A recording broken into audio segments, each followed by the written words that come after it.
அருள் மனம் கமழும் ஆஸ்தா தொலைக்காட்சி அன்பர்கள் அனைவருக்கும் இனிய வணக்கங்கள். ஹரியதோர் நமச்சிவாயம் ஆதியந்தம் மானதும் ஆரிரண்டு நூறு தேவ அன்றுரைத்த மந்திரம் சுரியதோர் எழுத்தை உண்ணி சொல்லுவேன் சிவவாக்கியம் தோஷ பாவமாய்கை தூர தூர ஓடவே கரியதோர் முகத்தை ஒத்த கற்பகத்தை கைதொழ கலைகள் நூல்கள் ஞானமும் கருத்தில் வந்து உதிக்கவே பெரிய பேர்கள் சிறிய பேர்கள் கற்றுணர்ந்த பேரெலாம் பேயனாகி ஓதிடும் பிழை பொறுக்க வேண்டுமே. இப்பேற்பட்ட ஒரு ஞான பெருந்தகையாளர் ஓடி ஓடி ஓடி ஓடி உட்கலந்த ஜோதியை நாடி நாடி நாடி நாடி நாட்களும் கழிந்து போய் வாடி வாடி வாடி வாடி மாண்டு போன மாந்தர்கள் கோடி கோடி கோடி கோடி எண்ணிறைந்த கோடியே என்று விசேஷமான விருத்தங்களை ஏற்றி சிறப்பித்த சிவவாக்கிய பெருந்தகை. அவருடைய சரித்திரம் கதைகள் இதையெல்லாம் ஒரு பக்கம் இருக்கட்டும். அந்த சரித்திரங்களும் கதைகளும் படிப்பதன் மூலமாக நாம் பிறவி பெரும் பயன் என்ற வாசலுக்குள் நுழைய முடியாது. காரணம், அவரவர்கள் வாழ்ந்த சூழ்நிலையிலே அந்த சூழ்நிலையை பயன்படுத்தி அவர்கள் சில சித்துக்களையும் அதிசயங்களையும் அற்புதங்களையும் ஞான நுட்பங்களையும் செய்து அவர் பிறவாமை என்ற வாசலுக்கு அடைந்தார். அந்த கதைகளை படித்து கொண்டே சித்தர்களை பற்றி பேசுகிறேன் என்றால் சித்தருடைய வரலாறுகளையும் கதைகளையும் படிப்பதல்ல, படிப்பது தவறல்ல. அந்த கதைகளுக்குள் நாம் சிக்கிக்கொள்ளாமல் சிவவாக்கிய பெருந்தகை சொன்ன ஞான ரகசியம் என்ன, இதுதானே நம்முடைய வாசலாக இருக்க வேண்டும். நம்முடைய இலக்கு அதுவாகத்தானே இருக்க வேண்டும். எத்தனை மந்திரங்கள்! சிவவாக்கியர் நூல் முழுக்க ஒரு அற்புதமான பாடல்கள் கொட்டி குவித்திருக்கிறார்கள். அந்த பாடல்களை எல்லாம் நாம் எல்லாம் படித்து விட்டோம். என்னுடைய தலைக்குள் ஏகப்பட்ட பாடல் இருக்கிறது, ஏகப்பட்ட கதைகள் இருக்கிறது, எக்கச்சக்கமான செய்திகளும் ஞானங்களும் விஷயங்களும் இருந்தாலும் குணங்குடியார் ஒரு அருமையான வரி சொல்கிறார் பார். சூத்திர பாவை கயிறற்று வீழும் முன் உன் சூட்ச கயிற்றினை பாரடா. சூத்திர பாவை கயிறற்று வீழும் முன் சூட்ச கயிற்றினை பாரடா. மாத்திரை கப்போது யமன் வரும்போது மற்றொன்று உதவாது உதவாது உதவாது. ஒருமுறை சொல்ல, மாத்திரை கப்போது யமன் வரும்போது மற்றொன்று உதவாது உதவாது உதவாது. அப்படி என்றால் யமன் வருகின்ற போது உதவக்கூடியது எது? அதுதானே ஞானம். எத்தனை கார் வைத்திருக்கிறோம், எத்தனை வீடு வைத்திருக்கிறோம், எத்தனை செல்வம் வைத்திருக்கிறோம், எத்தனை பதவிகள் வைத்திருக்கிறோம் என்பதல்ல முக்கியம். அந்த பெருவாசலை அடைவதற்கு சாவி வைத்திருக்கிறாயா? அதுதானே முக்கியம். அதற்காகத்தானே இத்தனை பாடுகளும், அதற்காகத்தானே இத்தனை தேடல்களும். அந்த சாவி எப்படி நாம் கைகொள்வது? ஒரு குருமார்கள் கிட்ட போறோம். எந்த குருமார்கள் கிட்ட போனாலும் சரி, அது பக்தியா இருந்தாலும் யோகமா இருந்தாலும் ஞானமாக இருந்தாலும் எந்த குருவிடத்தில் நாம் சென்று பயின்றாலும் நான் உனக்கு ஒரு தீட்சை கொடுக்கிறேன் என்று சொல்வார்கள். இந்த வார்த்தையை ஆன்மீக உலகத்தில் இருக்கிறவங்க, ஞான பயணத்தில் இருக்கிறவங்க கண்டிப்பாக கேள்விப்பட்டிருப்பாங்க. நான் உனக்கு ஒரு தீட்சை கொடுக்குறேன். சரி, கண்டிப்பாக நம்ம குருவினுடைய திருவடி பணிந்து அந்த தீட்சையை நம்ம வாங்கிக்கிறோம். என்ன தீட்சை? தீட்சை என்றால் என்ன? அந்த வார்த்தை என்ன சொல்லுது? What is the meaning of diksha? பக்தி யோகத்திலே நான் உனக்கு ஒரு மந்திரம் சொல்லிக் கொடுக்கிறேன், அது மந்திர தீட்சை. அதை நீ ஓதிக்கொண்டே இரு. யோக மார்க்கத்திலே உனக்கு ஒரு தீட்சை கொடுக்கிறேன், ஞான மார்க்கத்திலே உனக்கு ஒரு தீட்சை கொடுக்கிறேன் என்று ஒவ்வொரு படிநிலையிலும் தீட்சைகள் கொடுக்கிறார். எந்த தீட்சையும் தவறில்லை. உன்னை ஒவ்வொரு படி ஏற்றத்திற்கு அது உதவும், எதுவுமே தவறில்லை. ஆனால் இந்த தீட்சை என்று சொல்லக்கூடிய வார்த்தை பதம் இருக்கிறது அல்லவா, அந்த தீட்சைக்கான பொருள் என்ன? இதுக்கு நிறைய விளக்கங்கள் இருக்குங்க. பாருங்க, இப்போ அதுக்கு நிறைய சிவவாக்கியர் பாடல்லையே நிறைய குறிப்புகள் இருக்கு. ஒரு மீன் இருக்கு இல்லையா, மீன் குஞ்சு இருக்கு இல்லையா, அந்த மீன் குஞ்சு கடல்ல கண்களாலேயே குஞ்சு பொரிக்கும். ஒரு மீன் குஞ்சு இன்னொரு மீன் குஞ்சை பார்த்து கண்கள் வழியாகவே குஞ்சு பொரிக்கும். ஒரு ஆமை இருக்கு இல்லையா, அந்த ஆமை கடல்ல முட்டையிட்டுட்டு கரையில வந்து உட்கார்ந்துக்கிட்டு நினைப்புனாலேயே குஞ்சு பொரிக்கும். மீன் கண்களாலேயே குஞ்சு பொரிக்கும். ஆமை கடல்ல போய் முட்டையிட்டுட்டு கரையில வந்து உட்கார்ந்துக்கிட்டு நினைப்புனாலேயே குஞ்சு பொரிக்கும். இந்த கோழி இருக்கு பார்த்தீங்களா, அந்த கோழி முட்டையிட்டுட்டு அந்த முட்டைக்கு மேலே தான் ஏறி உட்காந்து உஷ்ணத்தினாலேயே ஸ்பரிசத்தினாலேயே குஞ்சு பொரிக்கும். இதுதான் ஸ்பரிச தீட்சை, நினைப்பினால் வரக்கூடிய தீட்சை, மீன்கள் மாதிரி கண்களால் தரக்கூடிய தீட்சை, நயன தீட்சை, ஸ்பரிச தீட்சை, மானச தீட்சை, மனசால் தரக்கூடிய நினைப்பினால் ஆமை போல மானச தீட்சை, மந்திர தீட்சை, ஔஷத தீட்சை. ஔஷதம்னா மருந்துகள், எந்தெந்த மருந்து எந்ததுக்கு தேவை, ஔஷத தீட்சை, மணிமந்திர ஔஷத தீட்சைகள். இப்படி பல்வேறு விதமான பார்த்தீங்கன்னா நானே ஒரு 10 சொல்லிட்டேன். மானச தீட்சை, மணிமந்திர ஔஷத தீட்சை, அதுக்கப்புறம் ஸ்பரிச தீட்சை, நயன தீட்சை.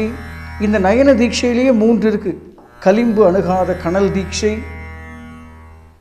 இப்படி இப்படி தீட்சைகள் வந்து விதவிதமாக இருக்கு. இப்படி விதவிதமாக இருப்பதற்கு பெயரா தீட்சை?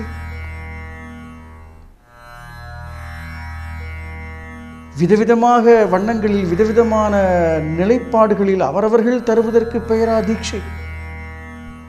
தீட்சை எதற்காக? அது ஒரு கேள்வி ஒரு பக்கம் இருக்கட்டும். தீட்சை என்றால் என்ன? What is the meaning of தீக்ஷா?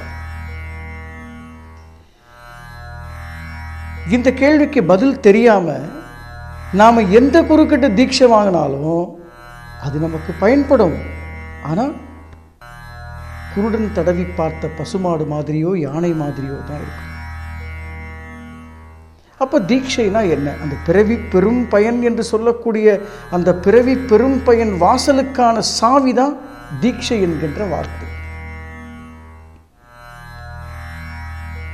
தீட்சை என்பது ஒரு அழகான சான்ஸ்கிரிட் வெர்ஷன், ஒரு வடமொழி சொல்.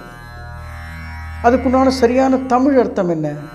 நம்ம எப்போதுமே ஒன்று தமிழில் பார்க்கும்போது தான் அதனுடைய புரிதல் தன்மை நமக்கு ஏற்படும். இப்போது தீட்சை என்கின்ற வார்த்தையே நிறைய பேர் பிரித்து சொல்கிறாங்க. அக்ஷி அப்படின்னா கண்கள், தீன்னா அந்த அக்ஷிக்குள் கண்களுக்குள் கனலை வைப்பது தீட்சை. அது வடமொழி பதமாச்சு, அதுக்கு ஏன்பா நீங்கள் பொருள் பிரிக்கணும்? அவர் சொன்ன பொருள் தப்பு இல்லை, சரிதான் அது.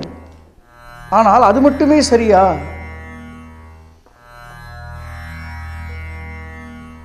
அப்போ தீட்சை என்ற சொல்லுக்கான தமிழ் பதம் என்ன என்று நாம் தேடி பார்த்தால் உபதேசம் என்று வருகிறது. எவ்வளோ அழகான வார்த்தை பாருங்க. தீட்சை என்ற சொல்லுக்கான தமிழ் பதம் உபதேசம். சரி, அடுத்து நமக்கு ஒரு கேள்வி வருது, உபதேசம் என்றால் என்ன? இல்லையா? வருமா வராது? அப்போ தேசம் என்றால் என்ன? தேசம் என்றால் இடம் என்று அர்த்தம். வேற ஏதாவது பொருள் இருக்கா? இல்லை. இப்போ பாரத தேசம் அப்படின்னா பாரதம் என்று சொல்லக்கூடிய ஒரு இடம். தேசம் என்றால் இடம் என்று அர்த்தம். உப என்றால் என்ன அர்த்தம்? இப்போ நீங்கள் ஒரு ஃப்ளாட்டில் இருப்பீங்க, இல்லை ஏதோ ஒரு ஆஃபீஸில் இருப்பீங்க, அலுவலகத்தில் இருப்பீங்க. ஒரு டீம் லீடர், ஒரு குழு இருக்கும். ஏதாவது ஒரு என்ன சொல்கிறது, ஒரு விதமான அமைப்பில் நீங்கள் இருக்கீங்கன்னு வச்சுக்கோங்களேன். அந்த அமைப்பில் ஒரு தலைவர் இருப்பார். அந்த தலைவருக்கு பேர் பிரசிடெண்ட். அதுக்கு கீழே இருக்கக்கூடிய தலைவருக்கு பேர் உப தலைவர், வைஸ் பிரசிடெண்ட். அதுக்கப்புறம் பொருளாளர், செயலாளர், அதெல்லாம் விட்டுடுங்க. இப்போ உப தலைவர் இருக்கார் இல்லையா? தலைவர், உப தலைவர். இப்போ உப என்ற சொல்லுக்கு என்ன பொருள் அப்படின்னா, வேறு ஒரு தலைவர் அல்லது மாற்று தலைவர், தலைவர் இல்லாத நேரத்தில் செயல்படக்கூடிய மாற்று தலைவர், இதான பொருள். வேற ஏதாவது இருக்கா? அப்போ தேசம்னா இடம், உபதேசம்னா மாற்று இடம், இல்லையா? அந்த செயல், அந்த தமிழ் சொல்லினுடைய செயலுடைய வாசகத்தை அப்படியே தொடர்ந்து வாங்க. தேசம்னா இடம், உபதேசம்னா மாற்று இடம். அது என்ன மாற்று இடம்? இந்த பூமியிலேருந்து உங்களை தூக்கி வேற பூமியில் கொண்டு போய் வைக்கிறதா? உங்களுக்கு இன்னொரு சந்தேகம் வரும். இப்போ உபனா, உபனிஷத் அப்படின்னு சொல்கிறாங்களே, அதில் வரக்கூடிய உபன்னா என்ன அர்த்தம்? நிஷத் அப்படின்னா நித்தியம், சத்தியம், எப்பொழுதுமே இருக்கக்கூடிய நிகழ்கால பொக்கிஷம். இந்த உபனிஷத் அப்படின்னா என்ன அர்த்தம் அப்படின்னா, இந்த நித்தியம் சத்தியம் என்றைக்குமே இருக்கக்கூடிய நிகழ்கால பொக்கிஷம் எது அப்படின்னா வேதங்கள். அந்த வேதங்கள் புரியாத போது, உனக்கு புரிய வைப்பதற்காக தலைவர் இல்லாத போது, உனக்கு புரிய வைப்பதற்காக வந்தது தான் மாற்று வேதங்களுக்கு பெயர் தான் உபனிஷத்துக்கள். இந்த தேகம் என்று சொல்லக்கூடிய இந்த உடம்பு இருக்கிறது அல்லவா, இந்த உடம்பை க்ஷேத்திரம், க்ஷேத்திரம்னா இடம், தேசம் என்று பொருள். இந்த உடம்பிற்குள்ளே இன்னொரு உடம்பு இருக்கிறது, உபதேசம். இந்த உடம்பிற்குள்ளே இன்னொரு உடம்பு இருக்கிறது, அதுதான் மரளி கை தீண்டாத மாணிக்க தேகம், யமன் வந்து அச்சப்படுகின்ற தேகம். இந்த உடலைத்தான் அவனால் அழிக்க முடியும். அழியாத ஒரு மாணிக்க தேகம், வைர வைடூரிய மாணிக்க மரகத பொன்வட்ட சிம்மாசன தேகம் இந்த உடம்பிற்குள் இருக்கிறது. மாற்று தேசம், உபதேசம், வேறு ஒரு இடம். அந்த இடத்தை காட்டிக் கொடுப்பதற்கு பெயர்தானே உபதேசம் இஸ் ஈக்குவல் டு தீட்சை. இந்த பொருள் கொஞ்சம் அப்படியே கூர்ந்து கவனிச்சு வாங்க. எவ்வளோ ஒரு சென்சிட்டிவாக நம்ம மகான்கள் எவ்வளோ அழகாக அந்த தமிழோடு விளையாடி இருக்காங்க பாருங்க. இதெல்லாம் நம்ம குழந்தைகளுக்கும் இளைஞர்களுக்கும் வருங்கால சந்ததியினருக்கு சொல்லும் போதும் ஆன்மீகத்தில் குழப்பங்கள் இருக்காது. ஆன்மீகம் தெளிவாக இருந்தால், ஆன்மீகத்தை அந்த காலத்தை ஆண்ட ராஜாக்களுக்கு துணையாக யார் இருந்தார்கள்? ராஜ ரிஷிமார்கள் இருந்தார்கள். ராஜ ரிஷிக்களுடைய வழிகாட்டுதலிலே ஆன்மீகம் சரியாக இருந்தால் அரசியல் சரியாக இருக்கும். அரசியல் சரியாக இருந்தால் தேசம் நலமாக இருக்கும். தேசம் நலமாக இருந்தால் யுத்தமும் சத்தமும் போர்களும் இல்லாமல் பூமி மகிழ்ச்சியாக இருக்கும். இது இந்த இளைஞர்களுக்கு போதிக்கப்பட வேண்டாமா? ஒவ்வொரு இளைஞனுக்குள்ளும் ஞான விதை விதைக்கப்பட வேண்டாமா? மதங்கள் கடந்த மார்க்கம் அவனுக்குள் விதைக்கப்பட வேண்டாமா? இது மட்டுமே சரி என்று இறுகி லயப்பட்டு கிடக்கும் ஒரு இளைஞனை அழைத்து, அப்பா, எல்லாவற்றிற்குள்ளும் இருக்கின்ற சரியை உணர்ந்து கொள்ளக்கூடிய பக்குவத்தை அவனுக்கு கொடுக்க வேண்டாமா? என் மதம் பெரிது, உன் மதம் பெரிது, உன் இனம் பெரிது, என் இனம் பெரிது என்று யுத்தங்களால் மோதிக்கொள்வதற்கு பெயர்தானா இந்த பூமியினுடைய லட்சணம்? இதற்குத்தானா இத்தனை இளைஞர்களும் கல்விகளும் கல்விக்கூடங்களும் பல்கலைக்கழகங்களும்? இந்த நாட்டை அரசன் ஆள்வான், அரசனை ராஜ ரிஷி ஆழ்வார். அப்படி ஒரு ரிஷிகளை, அப்படி ஒரு ஞான குழந்தைகளை உருவாக்குவதற்காகத்தான் இந்த பிறவி பெரும் பயன் என்ற அற்புதமான சொற்பொழிவு. இது மனிதனை உருவாக்குவதற்காக அல்ல, மனிதனுக்குள் இருக்கக்கூடிய மகாத்மாக்களை உருவாக்குவதற்காக. ஒரு அற்புதமான கவிதை, நான் சின்ன வயதில் இருக்கின்ற போது, எனக்கு ஒரு 10-15 வயதில் இந்த கவிதை யார் இயற்றினார்கள் என்று கூட தெரியாது. ஆனால் இந்த கவிதையை படித்தவுடன் இன்றைக்கு வரை என்னுடைய இதயத்திலே துடித்து கொண்டிருக்கக்கூடிய இப்படி ஒரு கவிதையை நம்மளால் எழுத முடியலையே இறைவா. 2 வரி தான். இதைவிட ஒரு சிறப்பாக ஒரு அருமையான கவிதை எழுதவே முடியாது. அந்த மகானுபவர், அந்த மகா கவி யாருன்னு எனக்கு தெரியல. இந்த நிகழ்ச்சியின் வாயிலாக என்னுடைய நமஸ்காரங்களை அவர்களுக்கு தெரிவிக்கிறேன். ஒரு மரம் பேசுகிறது. இந்த கவிதையை கவனிங்க. ஒரு மரம் பேசுகிறது. இந்த மரம் தலைப்பே கவிதையினுடைய தலைப்பு மரம் பேசுகிறது. இந்த மரம் என்ன பேசுதுன்னா, ஏ மனிதனே, என் இனத்திலிருந்து நூற்றுக்கணக்கான, ஆயிரக்கணக்கான, கோடிக்கணக்கான சிலுவைகளை நான் தயாரித்து கொடுத்து விட்டேன். மரம் என்ன சொல்லுது? என் இனத்திலிருந்து நான் நூற்றுக்கணக்கான, ஆயிரக்கணக்கான, கோடிக்கணக்கான சிலுவைகளை தயாரித்து கொடுத்து விட்டேன். மனிதா, உன் இனத்திலிருந்து இன்னும் ஒரு இயேசு பிறக்கவில்லையே. என்ன ஒரு அற்புதம், என்ன ஒரு கவித்துவம். நான் லட்சக்கணக்கான, கோடிக்கணக்கான சிலுவைகளை உற்பத்தி செய்து விட்டேன். ஆனால் உன் மதத்திலிருந்து, உன் இனத்திலிருந்து மீண்டும் ஒரு ஜீசஸ் கிரைஸ்ட் பிறக்கவில்லையே. அப்படி என்றால் மனிதர்கள் இன்னும் மகான்களாக புனிதத்துவம் அடையவில்லை என்பதை அந்த என்ன இதைவிட ஒரு சிறப்பாக ஒரு கவிதை எழுத முடியுமா? அவனல்லவோ மகாகவி.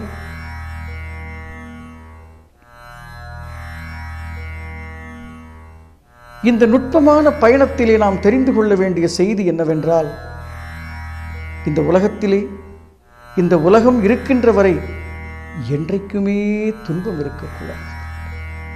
இன்றைக்கு நீங்கள் யூடியூபை பார்த்தாலும், வாட்ஸ்அப்பை பார்த்தாலும், கோடிக்கணக்கான பொருளாதாரங்கள் செலவு செய்து திரைப்படங்கள் எடுக்கின்ற போது இந்த திரைப்படத்தில் என்ன சொல்கிறார்கள் என்றால், உலகம் அழியப் போகிறது, பிரளயம் வரப்போகிறது, நீரினால் அழிவு, நிலத்தினால் அழிவு, அக்னியால் அழிவு என்று உலகம் அழியப் போகிறது, அழியப் போகிறது, அழியப் போகிறது என்று நெகட்டிவ் வைப்ரேஷன்ஸையே காட்டிக் கொண்டிருக்கிறார்கள். அதனால்தான் புயலாலும் சீற்றங்களாலும் உலகம் அழிகிறது. ஏன் உலகம் அழியாது? ஒரு ஞான குழந்தை, ஒரு ராஜ ரிஷி உருவாவதற்கு இந்த உலகம் தயாராகி கொண்டிருக்கிறது. உலகம் அழியாது என்று ஒரு பாசிட்டிவான சிந்தனையை ஏன் விதைக்கக்கூடாது? கோடிக்கணக்கான பணம் செலவு செய்து லட்சக்கணக்கான படங்களும் திரைப்படங்களும் வாட்ஸ்அப்களும் அனுப்பி கொண்டிருக்கிறோமே, உலகம் அழியும் என்று சொல்லிக் கொண்டிருக்கிறோமே. உலகம் அழியாது, உலகம் நித்தியமானது, உலகம் மாறுமே தவிர அழியாது என்ற ஒரு கருத்தை ஒரு குழந்தையினுடைய மனதிலே விதைத்து, உலகம் அழியாது, உலகம் அழியாது, உலகம் அழியாது, உலகம் புதுப்பிக்கப்படும், ஒரு 100% பாசிட்டிவ் எனர்ஜியோடு, ஒரு நேர்மறை சிந்தனையோடு இந்த உலகம் புதுப்பிக்கப்படும். இந்த உலகம் புதுப்பிக்கப்படுகின்ற போது ஆன்மீகம் புத்துணர்ச்சி பெறும். ஆன்மீகத்திலிருந்து ஒரு ராஜ ரிஷியால் இந்த ஞான பலத்தோடு ஒவ்வொரு இளைஞர்களுக்குள்ளும் இந்த ஆத்ம விசாரம் துலங்க வேண்டும். அப்படி துலங்குகின்ற போதுதான் பிறவி பெரும் பயன் என்ற வாசல் அந்த ஞான உயிர்த்துளிக்கு திறக்க ஆரம்பிக்கும். தீட்சை என்ற இந்த அற்புதமான பயணத்திலே மீன்கள் வழி தீட்சை, நயன தீட்சை, கோழி என்று சொல்லக்கூடிய ஸ்பரிச தீட்சை, ஆமை என்று சொல்லக்கூடிய மானச தீட்சை, இப்படி பல்வேறு விதமான தீட்சைகளை கடந்து தீட்சை என்றால் உபதேசம், உபதேசம் என்றால் மாற்று இடம். இந்த கஷேத்திரத்திற்குள்ளே அழியக்கூடிய இந்த சாம்பல் எனச்சாயும் சோற்று குடுவைக்குள்ளே ஆம்பல் மலராக பூத்திருக்கக்கூடிய அந்த ஆம்பல் மலர் கஷேத்திரத்தை அறிந்து பிறவாமைக்கான பெருவாசலை உணர்ந்து எல்லாம் வல்ல அந்த ஆதி பரம்பொருளின் மகா பிரபஞ்சத்தை ஈர்த்து செல்வ பலத்தோடும் ஆரோக்கிய பலத்தோடும் ஆயுள் ஆரோக்கியத்தோடும் ஒவ்வொரு இளைஞனும் இளைஞியும் இந்த சமுதாயத்தின் வித்தாக நானே மாற்றமாக இருக்கிறேன் என்று மாற்றத்தை விதைக்கக்கூடிய மனிதர்களாக மலர வேண்டும். அது ஆன்மீகத்தால், ஞானத்தால், ராஜபாதையால் முடியும். யாருக்கும் அடிமையாகாமல், யாருக்கும் அரசனாகாமல், எங்கும் ஒடுங்கி செத்து போகாமல் ஒரு ஞான பலத்தோடு ஒரு குழந்தையை உருவாக்குவதற்கான முதல் தீர்மானமே பிறவி பெரும் பயன் என்ற வாசலின் அற்புதம். ஓங்குதலுக்கான ஞான சூத்திரம் விதைக்கப்பட்டு கொண்டே இருக்கிறது. எல்லாம் வல்ல இறைவன் அதை அங்கீகரித்து ஒரு மகத்துவமான உலகம் அழியாது, உலகம் அழியாது, உலகம் அழியாது என்ற ஒரு ஓம்கார நாதத்தோடு இந்த உலகத்தை இறைவன் புதுப்பிக்கட்டும். அப்பேற்பட்ட ஒரு இளைஞன் இந்த பூமியிலே தோன்றட்டும், ராஜ ரிஷியாக அவன் விளங்கட்டும், இந்த சத்திய தர்மம் விளங்கட்டும், ஞான யுகம் மலரட்டும், சித்தர்களினுடைய யுகம் மலரட்டும் என்று கேட்டுக்கொண்டு இந்த பிறவி பெரும் பயன் வாசல் பிறப்பெடுத்த மனுக்குலம் எல்லோருக்கும் திறக்க வேண்டும் என்ற ஞான வைராகிய பிரார்த்தனையோடு இந்த அற்புதமான திருநிகழ்வை நிறைவு செய்கின்றேன். சகலமும் சித்தி பெறும்.